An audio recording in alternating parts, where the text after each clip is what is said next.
নমস্কার, কিছু স্টেপস নিচ্ছে। অসুস্থ সেটা জানালেন। অসুস্থ যেটা জানে না, আইনের মোতাবেক জানেন।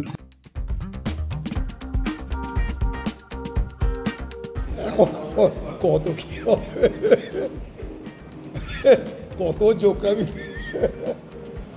করোনার বদলে বলে দাও ভাই, আমাকে হাজির করো না।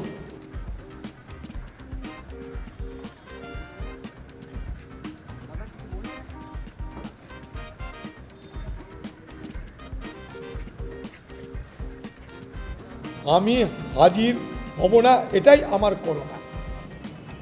আমার করোনা, আমি হাজির হব না। আমাকে তোমরা হাজির করার জন্যে জোর জার করো না, আমার হয়েছে করোনা। একজন প্রতিষ্ঠিত নেতা যে টিএমসির মুখ, সেই ভাষা ব্যবহার করছে, আর সেই বাড়ির মহিলারা যাদেরকে আমরা মা বলি, বোন বলি, তারা কি অপরাধ করলো? তোমার কার সঙ্গে ব্যক্তিগত ঝগড়া হতে পারে, তাকে টার্গেট করতে হবে, চমকাতে পারার কাজ হয়নি বলে, কিন্তু তার বাড়ির মহিলারা, তাদের প্রতি এরকম কদর্য ব্যবহার, আমি জানি না কোন পার্টির কোন নেতা আগে করেছে। তারপরেও টিএমসি যুক্তি দিচ্ছে, এআই দেখাচ্ছে, অনেক কিছু, তার বাকি চামচারা তার চেয়ে এগিয়ে গেছেন। আজকে মমতা ব্যানার্জিকে উত্তর দিতে হবে, তিনি এই ধরনের নেতাদের পুষে রেখেছেন কেন? খালি ক্ষমতায় থাকার জন্য? দিদি আগে না ভাইপো আগে, খোকাবাবু আগে, সেটাকে ঠিক হোক। অনুব্রতের বিরুদ্ধে ব্যবস্থা খোকাবাবু নিতে পারে না দিদি নিতে পারে, সেটা সবাই জানে। খোকাবাবু ফটর ফটর করবে, দিদি ধমক মারবে, চুপ করে যাবে। আর দিদির ধমক মারার দরকার নাই, দিদির হয়ে প্রচুর এরকম দিদির সাকরেদরা আছে, তারা খোকাবাবু অপমান করতে ময়দানে নেমে যাবে।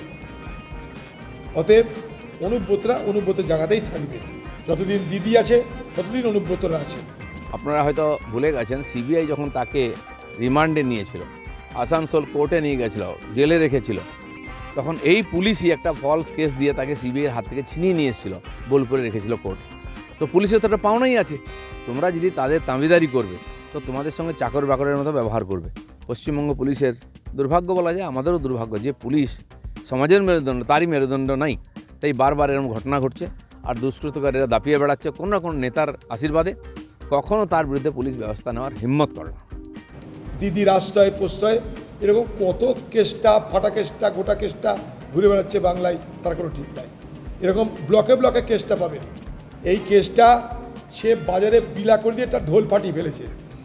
কেসটা যদি চুল্লুটা না খেত, উল্লু হয়ে যদি দুম করে মোবাইলে না বলতো, তাহলে কেসটা জায়গাতেই থাকতো।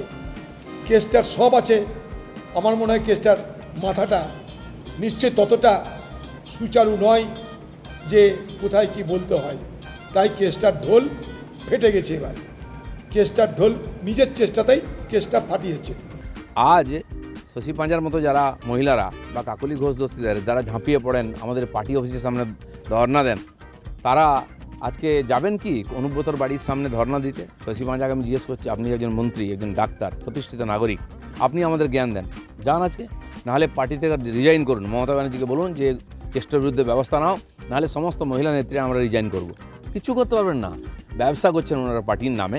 সেই জন্য মহিলাদের মান সম্মান কিছু না। মহিলাদেরকে এই ধরনের কদর্য ভাষায় আক্রমণ কোনো নেতা বা সাধারণ মানুষও করতে পারে না।